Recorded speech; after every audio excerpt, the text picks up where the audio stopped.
Well, welcome back to our final deep dive into Project Management Body of Knowledge, the 5th edition in Module 26, where we're going to talk about closing or controlling and finally closing our project documents, project procurement documents under control and close. So here we go. Control procurement legal agreements, controlling them. Managing our procurement relationships is what we're talking about here. Monitoring contract performance as our seller is building our deliverable or providing a service that we contracted for is another way we could do that. And we make contract changes and corrections over the life of that procurement as needed to keep it on track and in line with our expectations, our work plans, our scope baseline, and our schedule. And of course within our cost control requirements. Then finally we can close it with, now there are two, as we'll see, there are two aspects of closing a procurement: contractually ending, terminating the agreement, and then we have administrative tasks that go on after we close the procurement that aren't necessarily related but could be involving our supplier, but mostly it's internally wrapping up all the paperwork, tying loose ends, and then archiving our procurements. Then and only then can we close officially our overall project if nothing is open and hanging out there. So we'll talk about that. Here's our data flow diagram. What comes in? Our project management plan comes in with our, in particular, our procurement management plan, which has the procurement statements of work, and our agreements up here from conducting procurements now come in, and we're going to be controlling those. That's the primary focus of this activity. Other supporting procurement documents come in, and work performance reports come in from the worksheet down at the bottom. Controlling, we're going to issue information. Well, let's start at the beginning on that so we make sure we're clear on this. 4.3 now, either we, if it's an internal MOU, say, or the supplier, the third party out there is building, we're still going to be directing and managing their work, by monitoring their contracts, their agreements. So we're going to get certain work data, work performance data, like any other work performance data that comes out of executing the work, comes into us in control. We look at that, we can aggregate things, we can find problems that way, we can detect issues that we need to pay attention to, trending and all that, and we will issue our own work performance information that comes out now into monitoring and controlling, where we can make adjustments to our sellers and their performance. And then work performance reports come out of there too, back to us, so we can continually monitor what is going on, because we are in monitoring and controlling process group. Because of all this, we may need to issue some change requests internally, and a change request could be to our procurement organization to issue a change order to the vendors to do something. Change request and a change order. Change orders per se are not mentioned in PMBOK, they're not in the lexicon, but they are a byproduct of executing the procurement function within a procurement organization. That's just how they do it. But we would prompt it by our own change request to say, issue them a change order, we approve you to do that. Subjective warning zone, that just means it's my opinion, because I'm just going to summarize, in my opinion, what the most basic inputs are here. So what are they?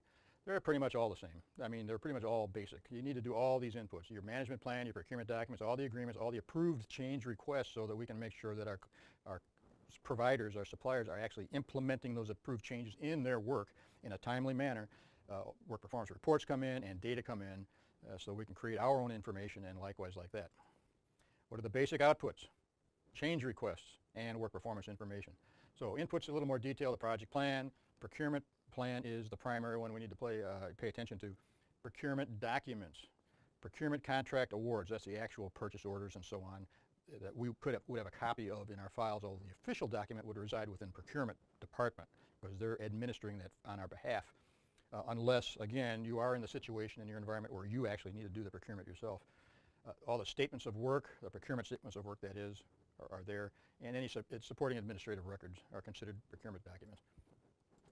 Obviously, the agreements themselves, that's the understanding between the parties that defines the duties between the parties, and all that other, all the other characteristics and attributes that we saw that are part of an agreement or a contract or a purchase order or a subcontract or an MOU or whatever you want to call it, depending on what the nature of what it is.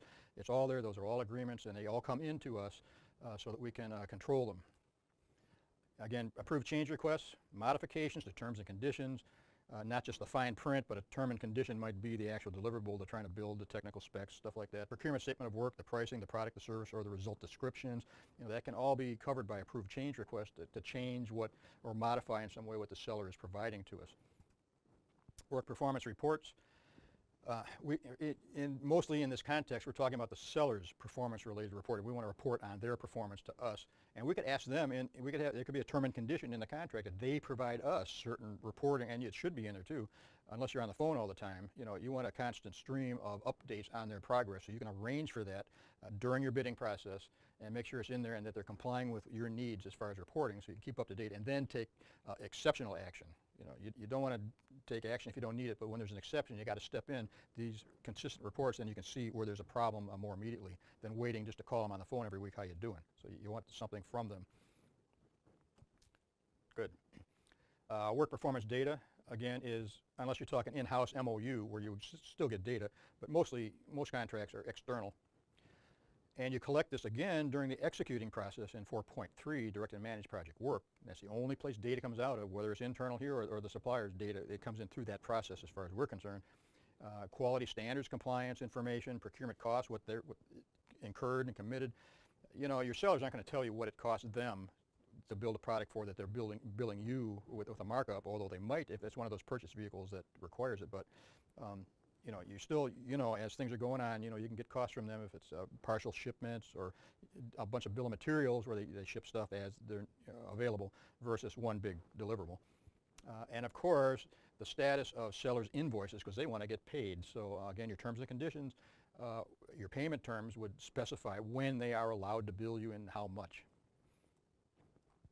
Tools and techniques. Your change control system. And in procurement, you may have a specialized hybrid of that called a contract change control system that's primarily used by your procurement department. And that's, you know, where you can change contracts in an automated method. It could be paperwork, but, you know, tracking systems, dispute resolutions could be a part of that capability, approval levels for changing, you know, whatever procurement needs to make sure that they're always on the up and up with the legal and all ends are, you know, knots are tied and all that stuff. And of course, that would be integrated with your internal change control system, which doesn't necessarily mean an automated system, but the process of doing change control needs to be tightly integrated with whatever procurement's doing, so you always know what's going on. They have the proper approvals to do what they need to do. Procurement performance reviews. You always, you know, want to keep up on how your sellers are doing, and this could be a daunting task if you have many purchase orders and contracts and stuff out there. You might even have an entire contract administrative staff on your project just to deal with these kind of contracts where they need constant attention. So it just depends on it, but whatever it is, whether you do it yourself, some of the staff does, or you have procurement monitor on your behalf, you always got to keep track of what how your suppliers are performing. Quality audits, you know, are they going to give you your scope, quality, within cost, within schedule? Maybe you want a quality person on site, as we mentioned before. But the objective is to identify successes and failures and difficulties, problem areas. That's what you want. Identify them. Quantify their ability or inability to perform the work at any point in time. Now, obviously, if you felt they had an inability to perform the work, you wouldn't have given the order to begin with. That would have been a deal killer, you know, in one of your assessment items. But after the fact, you know, you don't know what's going to happen. They may all fall apart, and you may have to change vendors too. So you constantly need to watch how they're performing. This goes back to inspections and audits, perhaps going there periodically and watching their work, or having somebody on site during their execution. As a function of 4.3, direct and managed work, you would do that under there, and then the results would come in here, so you can control the results of those audits and so on. Yeah, work processes, deliverables, watch what they're doing, keep on top of it. Performance reporting now is for management, reporting to your stakeholders and you know, other senior management who actually would be a stakeholder if they're getting these reports. They may be a less active stakeholder, but they could be very powerful, have a lot of influence. You know, if bad reporting comes out, they may, you know, get on your case and, you know, watch out. So be aware of what you're giving people, but you can't, you know, load the deck. You got to give them fair, honest assessment of project performance and how you are going to compensate if there's a problem. They need to know that. So evaluate the seller's work performance data. It will result in some kind of meaningful information, some action to take, and then finally reports. And how effectively is the seller overall at any point in time achieving your objectives, so that in the end you'll be satisfied, you get it on time, it'll fit right into your schedule, you'll pay them, and you're done. So that's that. Okay, we're going to just take a quick break, come back and go through the rest of tool and techniques, starting with payment systems. Okay, let's continue our discussion in a little more detail of tools and techniques. Here's payment systems. Obviously, we need to pay our providers for the services they render. Typically, your organization will have an accounts payable department, an accounting and finance department that will pay on your behalf based on your advice to them and proof that deliverables have come in. I mean, your procurement department will probably do most of this for you, but you need to have a payment system so that you're assured you don't get in sideways with your supplier, like, why haven't you paid me? I invoiced you 30 days ago, where's my money, kind of thing. And you do that upon certification of satisfactory work. And in your procurement management plan, you will define, what constitutes a certification of satisfactory work, so that your procurement arm and your financial arm know when it's okay to pay an invoice that comes in. And in italics, don't lose track of this. You always need to keep the scheduled, while your funding requirement is money available, when in your schedule it says you need to pay your suppliers. You always got to keep that in sync. Don't let that get out of sync, or you're going to get into trouble with your suppliers. Here's a big one: claims administration, because nothing ever really always goes right. You may have claims against each other, you and the seller, and you need to resolve those. There's ways of doing that. You call them claims disputes, appeals, whatever it is. Compensation agreements. They say you didn't pay me enough. If it's like a phased, milestone payment kind of thing, a cost plus incentive kind of thing. Where's my incentive money? Because I think I performed and you didn't pay me. It could come up in all sorts of issues. So contested change requests, perhaps, potential constructive changes, and we're going to talk about constructive changes in a slide or two. Actually, in 12.4, we're going to talk about that. That's a kind of a special kind of a change that we'll talk about that leads to, that most naturally leads to disagreements. We'll talk about that. And you may just have to negotiate a settlement and say, okay, yeah, you're right, but I'm right too. Yeah, okay, so let's come to an agreement. You want this, I want this, let's resolve it, negotiate it. Always the best way to do it. Always better than alternative resolution, a dispute resolution, and most certainly always better than the next possible option, which is legal litigation in court. You don't want to go there. Here's our records management system. Again, you recall earlier we had reporting systems at the top, then you had your IMS, which facilitates distribution of whatever it is. The PMS feeds them, and the PMS feeds them what is in their records management system. So it's that hierarchy kind of information management and flow. So here's the records management system. Again, this is underneath your PIMS, and that is where your project records reside before you archive them in your environment. Well, that's a bad word, environment. In your organization as a process asset. They're retrievable one way or another, either in your system and by others that may need to come in and look at this data for lessons learned and so on. So those are tools and techniques for controlling procurement. And you control it in the manner with the records management system that all this stuff is filed, all your whatever issues you may have is all in there. Outputs, work performance information.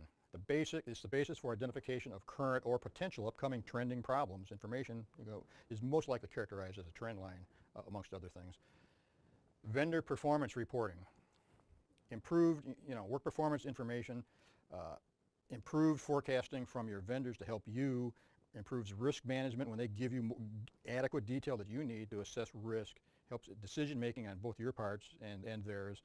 Key information during vendor disputes, you're going to need the information. Again, that's actionable stuff that you've made sense out of all the raw data in the procurement context anyway here. And you'll have that at hand, so you're not like making up, saying, what you did last week, I think you did this. I don't know, I didn't do that, prove it. Well, here's the data and here's the information, deal with it. So it helps you in vendor disputes. And it includes things like tracking specific deliverables, of course, and contract terms and conditions. You're complying with all this stuff. Work performance information. Change requests. Your PM plan can change, any of your subsidiary plans can change, particularly scope, schedule, and cost, because we're dealing now with scope, schedule, and cost with what we're buying from others. Now here we have unresolved constructive changes. I guess it's here we're going to talk about that. A constructive change is not a change request you issued yourself. You may have advised your seller, oh, you're building this, make sure you do it this way. It's part of our scope, but it doesn't really say this, but I know this from history or something. Make sure you do it this way. And he may take issue with that. He says, no, that's going to cost me $5 more, and I don't want to pay that, and it's not specifically spelled out in our contract. I'm not going to do it. A dispute, maybe minor, maybe a big thing. Likewise, the seller, and this is not scope creep like we talked about before. Scope creep's a different thing. You have a different issue with that, but they're building their product, they're doing whatever they're doing, and they add something here to make something work better or look better, and it's still, you can't look at your requirements to them and specifically say that should not have been done. It may have actually improved the product, but you should have said, no, we're not going to pay you for that. Just take it out. And I said, but it's better. You'll like it. And maybe it's cheap $5, or maybe I'll give it to you for free. And say, well, yeah, but the client's not going to want it. He didn't want it looking like that, even if it is free. Take it out. Now you got a dispute. That's called constructive change, because there wasn't an official change, but in both the buyer and seller's mind, depending on what the situation was, they're constructive about it. They're not destructive. They're trying to help you. You're trying to help them. They're trying to help you, but yet there's this disagreement, so you have to resolve that via negotiation. If it's that egregious, though, and they've put something in the product, for example, and they don't now want to go to the effort of taking it out because it'll cost them money and time and you too, then you may have to have an alternate dispute resolution. And again, if it's that egregious and it goes to litigation, you're in trouble. You don't want that to happen. So work it out, negotiate it. And if you keep track of these things, you're on top of it, and you advise your staff, don't be talking to these people, as constructive as it may be. You talk to me first, the project manager. And if I think it's a reasonable request, I'll go talk to the stakeholder. If he is, then we're going to have to document it in an issue log, perhaps, or in a change request and make it official, even though it doesn't change anything as far as our schedule or triple constraint. You got to deal with those things. Constructive change. The PM plan, you may need to update that, of course, with approved change requests. Of course, if you have to change your baselines, any of the baselines, they're part of it because they're part of your project management plan. Project documents, in particular in this context, it's your procurement documents. Unapproved contract changes, they may submit a request, and this is very typical. Your seller is doing their thing and they come up with an issue. Either it's a constructive change that they want to codify by sending you a change request to you. So, I think, why don't you give me $500 for me to do this? So that's an unapproved contract change at that point, but it is a contract document nonetheless, and you may say no, rejected, and it just gets filed away that way, but it's still a contract document. Of course, all approved change requests, any technical documentation that comes along with their deliverable for your use is a project document, and all performance information, of course, is a project document classed. In your organization, all correspondence, payment schedules, all evaluation documentation of anybody, your team, and in this context, again, your seller, is all OPAs. So that is controlling procurement, monitoring your supplier, working with them, negotiating either new things or negotiating out bad things, and just keeping everybody happy, keeping everybody informed so that things go smoothly and you get what you want and they get paid as they expect. Finally, closing procurements, two kinds. You contractually close and you administratively close. Looks really simple here, but this, if you're not careful and you have trouble with the way you handle negotiations between you and the seller, and if it ends up in court, this could go on for years. So you want to keep out of court. And we're going to talk about this in detail now, and then we'll wrap up this entire series coming up. Okay, we're back. We're going to complete our discussion of 12.4 closed procurements and wrap up our entire series here very shortly. But we were looking at this data flow diagram, and we were talking about, it looks simple, but it could go on for years if you're unfortunately end up in court for some dispute with your sellers. But basically, just look at how simple this really is in this diagram. Your procurement management plan comes in with all your requirements and everything. Your procurement documents come in, and your procurement documents here include things, like your statement of work, and of course all your agreements come in, and now we want to close all this stuff. And to close it, you end up with closed procurements, and you update some organizational process assets. And this is the final big enchilada here, where you take your entire project, assuming it's the end of the project, not phased, and you would do it even at the end of a phase, but finally, when you're all done with all your phases, or a single phase, you would finally archive your entire project, lessons learned, historical data, and then you are done. Then go out and enjoy the product, the fruits of your product that you built for your company, and go out and party with the executives because now you fulfilled their mission or that component of it. Anyway, so here we go. What are the basic inputs? Well, project documents is the big one because that's all your agreements and everything, generically called project documents. Basic outputs are closed procurements and organizational process assets. Not to diminish the PM plan itself, but in this context, closed procurements, you're going to want to look at the actual agreements. Project management plan, that's your guidance amongst everything else leading up to this point. It also includes guidance for closing procurements. Procurement documents, you want to organize and file all of your procurement documentation, everything regarding cost, schedule, scope, quality, change documentation, payment records, inspection results, copies of the change orders, and all your procurement documents, agreements, everything is all appended there. Again, the official versions of your agreements reside in your procurement organization, but you'll have copies for historical review for those who need it next time. And all of this is basis for lessons learned, and again, as we saw, before, when you were evaluating possible sellers, it's available now for other project managers to look at how your sellers perform for you. Inputs, that's it. Now, procurement audits. Now you're really going to start auditing all your procurement documents and make sure they're clean and they can be closed effectively without strings attached. So usually there is a structured procurement process review that your procurement organization would guide you with, or they would do it themselves and provide you results, or include you in this process. So everything from plan procurement management 12.1 through control procurements 12.4, all that stuff that you did within there is all audited to make sure it's all clean, ready to go, ready to archive and close. The objective, identify successes and failures for how you used and prepared and administered the contracts on your projects and everything else. So the objective is audit, make sure you're good to go, good to clean it up, good to archive it, and you're done. Here's your procurement negotiations. Now you still may have negotiations if you have loose ends, you have some kind of disputes going on, disagreements that have not yet been resolved, even though maybe they've turned over the final product to you, and maybe you've even made final payment, but there still may be something prior to that that's still kind of open, and you need to clean this up. So you need a final and equitable settlement of all outstanding issues, all claims, of course, and certainly all disputes. Claims are easy. If you just want to make the problem go away, you pay what they're asking for. All right, fine. Adjust your project records that you did it and you're done. Disputes are different. You're really going to want to rely here through negotiation to get these things resolved. Your next level of being able to address issues that aren't resolved, in a, I don't say gentleman's agreement, but through negotiation, is alternate dispute resolution, where generally you bring in a third party and they moderate, they mediate between the two of you because they're skilled in this to try and bring it to resolution. Now that may cost money to you, and this is another risk. Remember, risk starts when you start to prepare the project charter, and risk management and being able to identify and manage risk and execute response plans goes until you have closed the project. And here's a good example. You still have risk. You should have perhaps planned for some contingency where you're going to have a problem at the end closing some contracts, especially certain contracts where you know that are very technically liable for this kind of thing or whatever. But here now you may have to actually draw on some of that money to get you through this issue. And if it's bad enough, and that meaning what I'm saying is you may have to pay a third party to administer your dispute resolution for you, a skilled person. So that will come out of your risk response, because now a risk has occurred. You have a dispute, try to resolve it way short of litigation. Records management system, again, you need to know those differences between those tiers of information management and record systems, as we saw before. In case you're quizzed on it, they may quiz you on your understanding of the relationships of those things. Stores, manipulates your contract, procurement data, contract documents are in there, correspondence that relates to procurement and purchasing, and just the project in general are in there too. So records management system, you want to make sure everything's filed away in there now. And the final output of everything you've done so far regarding procurements is closed procurements.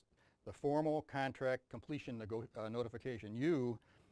Once you pay the final invoice to the seller, you should, or your procurement department certainly should have a process from your organizational process assets. They probably have a policy and procedure that says when you issue final payment, you issue perhaps a certified letter to your seller saying, we have completed this contract, we have no further obligation to you.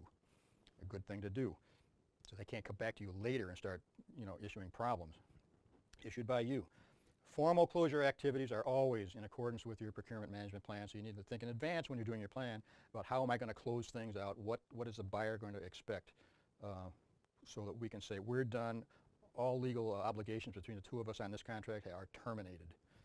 So you need to do that. And organizational process assets, your procurement files, your contract documentation, all your final project files. Let's assume now this is the actual end of the project, not a phase where you would still do this up to this point, but you'd go back and later on you'd end up here again. So if this is the actual end of the project, all phases done, final project files, procurement files that we're talking about here, get archived. Deliverable acceptance, again during integration in process 4.6, where you turn over the final accepted deliverable as a final product to your client. There is a formal acceptance, letter perhaps that is executed. Yes, I've received this. I'm happy. Thank you very much. We're done. That kind of thing. Non-conforming deliverable procedures. If there was a problem, this would mean you had a problem and you want to archive how you handled it. Of course, lessons learned is a paramount value to you and future project managers. And of course, throughout all this, is process improvement. How can you make the next project better based on what you've learned? So you file all that stuff away. And guess what? You've accomplished the entire body of knowledge and best practices with the PMI methodology. So here's the things we've seen. We're going to run through these in just 1 minute, and then we'll have a little closing statement, and we'll be done.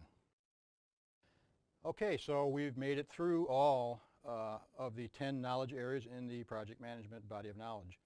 In particular, we've gone into a deep dive into the guide to the project management body of knowledge. We've looked at these processes. Let's just quickly go through them so you can see everything that you've gone through so far, and hopefully have learned a great deal about better project management, how to use these processes and knowledge areas to your advantage on your project, or perhaps even incorporate these things into the methods you are using currently if they're not matching up with these exactly. So we can see now integration management, how very critical it is and how pervasive it is in all the rest of the knowledge areas, to pull them together, to make sense out of them, provide inputs and processes and outputs that feed each other, make each one aware of each other in the context of what they're doing and how they support other knowledge areas. Stakeholder management, and this is the order in which we took these, not in PMBOK order, but we did it for a reason, and we can quickly sum that up here.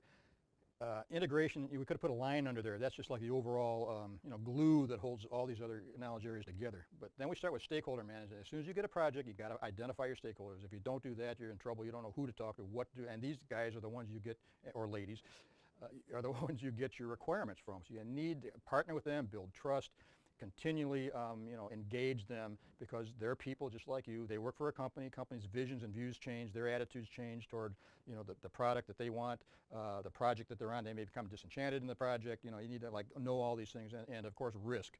The risk attitudes change over time too. So crucial that you engage stakeholders right on day one. Then of course, human resource, that's your team, basically getting your team together, training them, monitoring, keeping them engaged and motivated, rewards, all that stuff.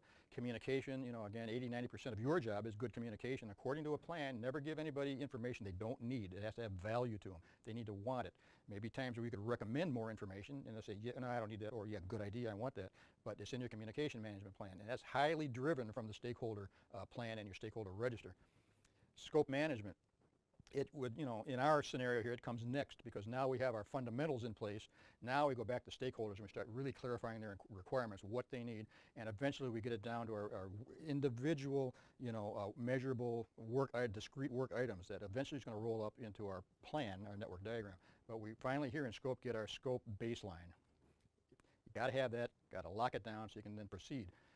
Then we talked about risk. We did that after scope, because now we have all these things up in front of us here, and then now we have our baseline. Now we got to control risk really well, because we want to maintain that scope. We don't want scope creep. We got to watch out that how that scope could be intimidated by all sorts of forces. We got to guard against that with our response plans and have money to do it in our contingency plans or management plans, just in case we haven't even thought of a risk. Then right on the heels of that, we have quality management. How are we going to make sure that what is being built, all our deliverables and even our project processes, have quality to them? So we just can't say, do a better job. Well, what's wrong with the job I'm doing? Well, you need metrics. You need some parameters to gauge against. And those can change too, but until they do, that's your guiding light. So you need quality now, because that's tightly integrated with risk, and it's most tightly integrated also with scope. So quality would then be the next major thing we'd address then. And then, and only then, at least in our environment, and in a large sense, in a real project, you would then start assigning time and cost to your scope baseline, so that you can actually start producing it on a known schedule with known estimated schedule and known estimated costs. And you control and monitor all this stuff, including risk, quality, all through until you're done. And then at the bottom, and the bottom doesn't mean it's the least, a very important key component in knowledge area is procurement. So when you buy stuff, as you can see from our last couple modules, is that this can be critically, well, it is critically important to your project, because that fulfills the bulk of your deliverables unless you do them in-house. So all of this is the PMBOK body of knowledge and the best practices that PMI can provide to you. And remember, down at the bottom, the way we did it in sequential order, we had to because of the nature of our interface, you and I here in these series. But in the real world, these things may not all happen all at the same time at once, but over the project life, they'll start to build and come in and out. Remember our curves of how these processes relate. That's how it works. Very intricate, but they're always at work together. And again, the glue that holds it all together is your integration management. So this concludes our talk of procurement and certainly of this entire course. So in closing, I really would like some feedback from you as how you made some success in your own career over the things you may have learned here, some new techniques. Just your take on this whole thing and how you have embedded this in your own projects would be great to know. If you have any questions, there's my email down there. You can correspond with me if you like, and I can give you advice the best I can. And if you're interested in any further educational opportunities with PMP and the PMBOK, we can talk about that.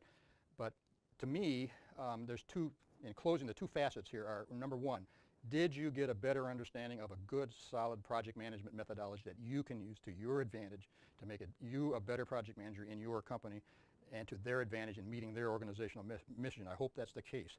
Secondly, because of this deep dive, you have a much, much better chance of succeeding in the PMP exam because you have a deep understanding now of these intricacies, whereas just reading the manual cold, you're just not going to get. So reading it plus this, plus asking questions, plus doing the quizzes, should get you through the PMP exam on the first pass. And then you'll be off and running with a nice, nationally, universally, globally recognized standard of PMP. So thanks for following along in this course. Really hope you got value out of this, and best of luck in your project management career.